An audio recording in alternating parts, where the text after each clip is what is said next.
There was once a little boy named Kiran who always believed happiness lived somewhere far away, maybe in new toys, in bigger houses, or in the applause of others. He grew up carrying this belief like a heavy bag, always searching, never finding. But one evening, an encounter with his grandmother would change how he understood life forever. It was festival season. The whole neighborhood buzzed with music, sweets, and decorations. Kiran sat at the dining table, arms crossed, frowning. Why do we only have this simple food? Other families have so many sweets and gifts, he complained. His grandmother, Amma, quietly placed a half-empty plate in front of him. Then she looked into his eyes and said softly, "If you only look at what's missing, you'll always be hungry, even when your plate is full." Kiran didn't understand. Later that evening, Amma took Kiran for a walk through their small village. The air smelled of incense and fresh rain. They stopped by a humble hut where an old man lived alone. The man welcomed them with a smile, offering the only thing he had, half a piece of dry bread. His eyes shone as if he had gifted them a treasure. On the way back, Amma said, "Do you see, Kiran?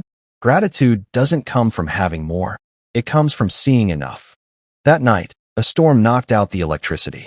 The family gathered in the living room, lit only by an old cracked lantern. Kiran grumbled, "Why can't we have a generator like others?" Amma held up the flickering lantern and whispered, "Instead of cursing the darkness, be grateful for even this little light. Gratitude is what turns shadows into warmth."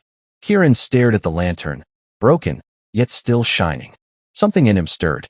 But the very next day, that lesson was tested. At school, Kiran saw his friends showing off their brand new sneakers, while his own shoes were worn and faded. For a moment, the old sadness crept back. Amma found Kiran upset after seeing his friends wearing brand new sneakers while he still had his old, worn-out pair. Kiran sighed, "I hate these shoes, Amma. They're torn and ugly. Why can't I have new ones like everyone else?" Amma smiled gently and took him for a walk near the park. There, they saw a boy in a wheelchair, watching other children run and play. Amma whispered, "That boy would give anything, not for new shoes, but just for the chance to walk in any shoes at all." Kiran looked down at his scuffed sneakers, his cheeks turning red.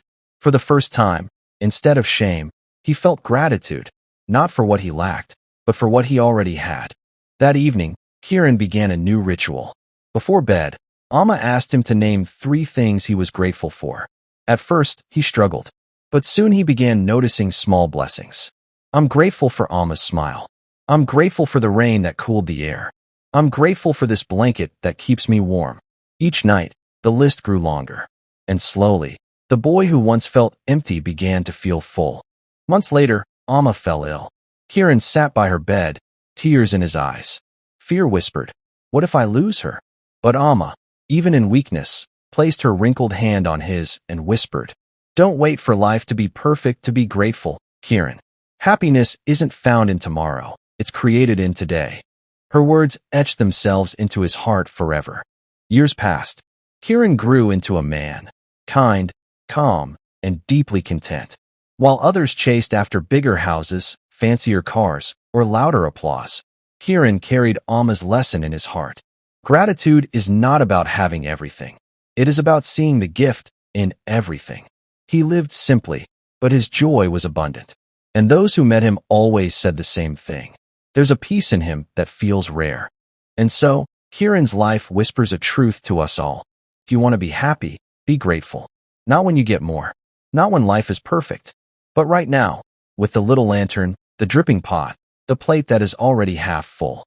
Because gratitude doesn't just change what we see. It changes who we are. If this story touched your heart and reminded you of the light of gratitude in your own life, I'd love for you to join our growing community. Please like this video if it resonated with you. Share it with someone who needs a little hope today, and don't forget to subscribe so you never miss another story that awakens the soul. Your support helps us keep creating these meaningful journeys.